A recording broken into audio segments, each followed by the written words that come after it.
ಚಳ್ಳಕೆರೆ ನಗರದ ತಾಲೂಕ್ ಪಂಚಾಯಿತಿಯ ಸಭಾಂಗಣದಲ್ಲಿ ಸೋಮವಾರ 12 ಗಂಟೆಗೆ ಮಹಿಳಾ ಮತ್ತು ಮಕ್ಕಳ ಕಲ್ಯಾಣ ಇಲಾಖೆ ವತಿಯಿಂದ ಹಮ್ಮಿಕೊಂಡಿದ್ದ ಲಿಂಗತ್ವ ಆಧಾರಿತ ದೌರ್ಜನ್ಯ ವಿರುದ್ಧ ರಾಷ್ಟ್ರೀಯ ಅಭಿಯಾನ ಕಾರ್ಯಕ್ರಮವನ್ನು ತಾಲೂಕ್ ಪಂಚಾಯತ್ ಇಒ ಶಶಿಧರ್ ಉದ್ಘಾಟನೆ ಮಾಡಿದರು. ನಂತರ ಮಾತನಾಡಿದ ತಾಲೂಕ್ ಪಂಚಾಯತ್ ಇಒ ಶಶಿಧರ್, ಅಡುಗೆ ಮನೆಗೆ ಸೀಮಿತವಾಗಿದ್ದ ಮಹಿಳೆಯರಿಗೆ ಸ್ವತಂತ್ರವಾಗಿ ಜೀವನ ನಡೆಸುವ ಕಾನೂನುಗಳಿದ್ದರೂ ಸಹ ಕುಟುಂಬದಿಂದಲೇ ದೌರ್ಜನ್ಯಕ್ಕೆ ಒಳಗಾಗುತ್ತಾರೆ ಎಂದು ವಿಷಾದ ವ್ಯಕ್ತಪಡಿಸಿದರು. ಮಹಿಳೆ ಶುಚಿಯಾದ ಅಡುಗೆ ಮಾಡಿ ಗಂಡರು ಬರುವ ತನಕ ಊಟ ಮಾಡದೆ ಕಾಯುತ್ತಾರೆ. ಇಲ್ಲಿ ಮಹಿಳೆಯರೇ ಹೆಚ್ಚು ಕೆಲಸ ಮಾಡುತ್ತಿದ್ದಾರೆ. ಪುರುಷರಿಗಿಂತ ಮಹಿಳೆಯರು ಶಕ್ತಿಯಲ್ಲಿ ಕಡಿಮೆ ಇರಬಹುದು, ಆದರೆ ಯಾವ ರಂಗದಲ್ಲೂ ಕೂಡ ಮಹಿಳೆಯರು ಕಡಿಮೆ ಇಲ್ಲ ಎಂದು ಹೇಳಿದರು. ಇನ್ನು ಈ ಸಂದರ್ಭದಲ್ಲಿ ಸಿಡಿಪಿಒ ಹರಿಪ್ರಸಾದ್ ಮಾತನಾಡಿ, ಮಗು ಹುಟ್ಟಿನಿಂದ ಸಾಯುವ ತನಕ ದೌರ್ಜನ್ಯ ತಡೆಯಲು ಇಲಾಖೆ ಮುಖ್ಯ ಕರ್ತವ್ಯ. ಹೆಣ್ಣು ಮಗು ಹುಟ್ಟಿದರೆ ಭ್ರೂಣ ಹತ್ಯೆ ಮಾಡುವುದು, ಗಂಡು ಮಗು ಹುಟ್ಟಿದರೆ ಪ್ರೀತಿ ಕಾಣುವುದು ಸರಿಯಲ್ಲ.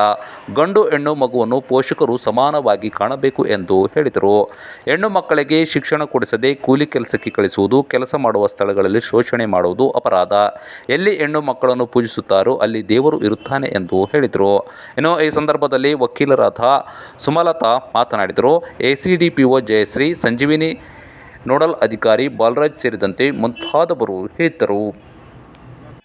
ಈಗ ಫಸ್ಟಿಗೆ ಮಾಮೂಲಿ ಇದಿತ್ತು, ಏನಂತಾರೆ ಅದನ್ನ, ದಂಡ ಇತ್ತು. ಈಗ ಜೀವಾವಧಿ ಶಿಕ್ಷೆ ಮತ್ತೆ ಮರಣದಂಡನೆ ಕೂಡ ಆಗಿದೆ. ಪಕ್ಕದ ಜಿಲ್ಲೆಗಳಲ್ಲೂ ಕೂಡ ಕನ್ವಿಕ್ಷನ್ ಆಗಿರುವಂತ ಕೇಸಸ್ ತುಂಬಾನೇ ಇದೆ. ಪೋಕ್ಸೋ ಕಾಯ್ದೆ ಅಡಿಯಲ್ಲಿ ಬಂದ್ಬಿಟ್ಟು ಜಾಸ್ತಿ ಅದರಲ್ಲಿ ಆಗ್ತಾ ಇರೋದು ದೌರ್ಜನ್ಯ ಯಾವ ತರ ಅಂದ್ರೆ, ಅದನ್ನ ನಿಜ ಅನ್ಬೇಕೋ ಸುಳ್ಳು ಅನ್ಬೇಕೋ ಗೊತ್ತಿಲ್ಲ, ಪ್ರೀತಿ ಪ್ರೇಮ ಅನ್ನೋ ಮೋಸದ ಬಲೆಗೆ ಬಿದ್ದು ಹೆಣ್ಣು ಮಕ್ಕಳು ಜಾಸ್ತಿ ಅದರಲ್ಲಿ ಬಲಿ ಆಗ್ತಾ ಇರುವಂತದ್ದು. ಫಾರ್ ಎಕ್ಸಾಂಪಲ್, ತಂದೆ ತಾಯಿಗೆ ಹೇಳ್ದೆ